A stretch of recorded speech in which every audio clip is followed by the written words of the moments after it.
नमस्ते। आज प्रस्तुत है 73वां भाग मृत्युंजय का और महाभारत के युद्ध का 16वां दिन।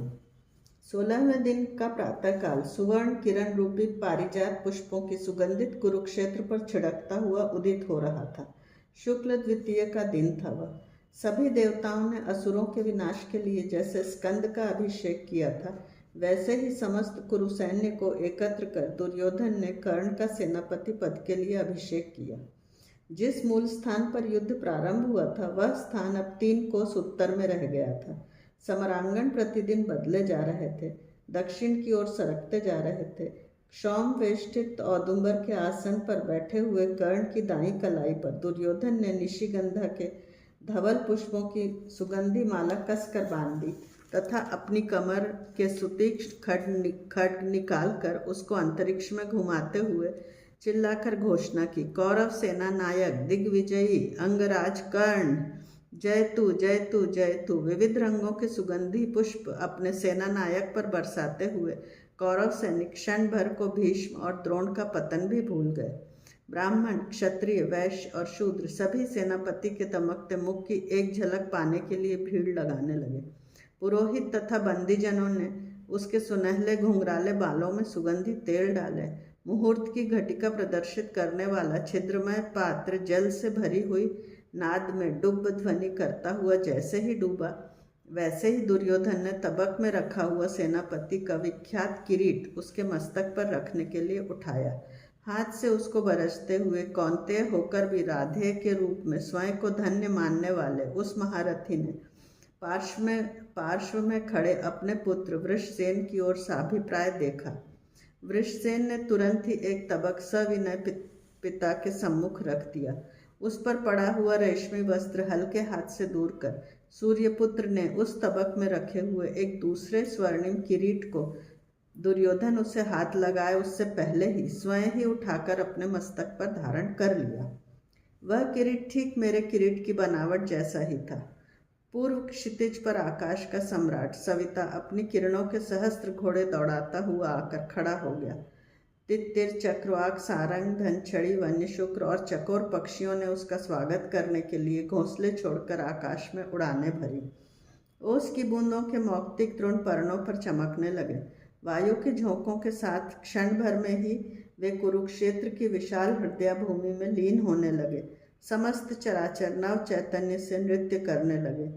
सेनापति बने हुए कर्ण ने एक ऊंचे टीले पर चढ़कर अपनी सैन्य रचना के लिए सुविधाजनक स्थान चुना। कौरव सेना एक विशाल मगर का आकार धारण कर खड़ी हुई थी। उस मगर के नेत्र भाग के स्थान शकुनी और उलूक ने ग्रहण कर लिए थे। मस्तक का स्थान संतप्त अश्वत्थामा ने स्वीकार किया था। बाएं पैर के स्थान पर कृतवर्मा और दाएं पैर के स्थान पर गौतम खड़ा हो गया था। पिछले पैर के स्थान पर मद्रराज शल्य खड़ा था तथा इस मगर के ठीक मध्य में लाखों कुरुओं के घेरे में दुर्योधन को छिपाकर स्वयं कर्ण मुखाग्र पर खड़ा था। उसका सुवर्ण मंडित विजय धनुष सूर्यों की किरणों में दमकता हुआ पांडव सेना से मानो कह रहा था, मैं आज बाण फेंकूंगा ही नहीं, फेंकूंगा केवल धधकती हुई तप्त किरणें। उसके रथ के शुभ्र घोड़े कान खड़े कर कुछ क्षणों में ही लगने वाले बलगांव के झटके को स्वीकार करने के लिए जबड़े तैयार रखकर उतावली से पैरों के खुरों से कुरुक्षेत्र को कुरेद रहे थे। उसके सबसे ऊंचे रथ जैत्र पर लगी हुई उल्का जैसी श्वेत पताकाएं श्रृंखला दंड का चिन्ह मस्तक पर शान से धारण कर फहराने वाले काशाय वर्ण के अतलसी ध्वज को चारों ओर से घेरकर हवा के झोंकों में झूम रही थी। छोटी छोटी सुवर्ण घंटियां ईशा दंड के साथ हिलती डुलती हुई मधुर क्वणित ध्वनि कर रही थी। पट्टिश, शूल, तोमर, चक्र, वरूथ, गदा, शतघ्नि, खड्ग, त्रिशूल, भाले तथा परशु, इनसे रथ का पृष्ठभाग ठसाठस भरा हुआ था।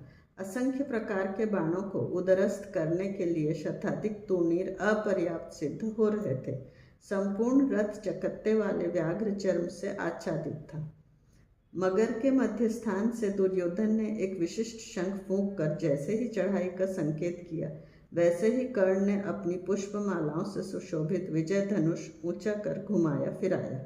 घोड़े की वल्गा की तरह पुष्ट दिखाई पड़ने वाली रक्तमय धमनियों को तान कर फुलाते हुए अपना हिरण्यगर्भ शंख उसने इतनी जोर से फूंका कि समरांगण के आसपास लालच से इकट्ठे हुए तित्तिर, गृध्र, बागुत जैसे क्रूर मांसभक्षी भी भयभीत होकर आकाश में उड़ गए। हाथियों की देह के रोम खड़े हो गए। निश्चय ही वह शंखनाद नहीं था, मानो अपने अवमानित राजमन के युगों युगों से संचित उष्ण निश्वास को ही वह प्रथम कौंतेय भुजंग की तरह फेंक रहा था। आरोह! लौह त्राण के भीतर अपनी बलशाली भुजा को बहुत ऊंचा उठाकर उसने कुरु सैन्य को गगनभेदी स्वर में आज्ञा दी। कुरु सेना का विशाल मगर कर्ण रूपी जबड़ा फैलाकर पांडवों को निगलने के लिए आगे रेंगने लगा, कलकल करता हुआ, गरजने वाला, विक्षिप्त बना हुआ। अर्जुन के सेनापतित्व में पांडव सेना अर्धचंद्र का आकार धारण कर आगे बढ़ने लगी, जिसकी वल्गाएं मेरे हाथ में थी। अर्जुन के उस नंदी घोष रथ के दाएं हाथ पर धृष्टद्युम्न खड़ा था। बाएं हाथ पर एक हाथी पर आरूढ़ होकर गजपथ का नेतृत्व करने के लिए लाल नेत्रों वाला भीम आवेश से आगे बढ़ रहा था। पार्श्व में युधिष्ठिर खड़ा था। कर्ण को सामने देखकर उसका मन भय से थर थर काँप रहा था। हाथ उठाकर अर्जुन ने क्षण भर अपनी सेना की चंद्रकला को थोड़ा पीछे किया और देवदत्त शंख फूंककर एकदम जोर शोर से आगे बढ़ा। रथ के घोड़े दौड़ाते समय मेरे मन में विचार आया कि अर्जुन को यह ज्ञात नहीं है वह किससे लड़ रहा है, और कर्ण को यह ज्ञात है, इसलिए उनके युद्ध का स्वरूप कितना छलनामय, कितना विचित्र हो गया था। धन्यवाद। हम यहीं समाप्त करते हैं, शेष अगले अध्याय में।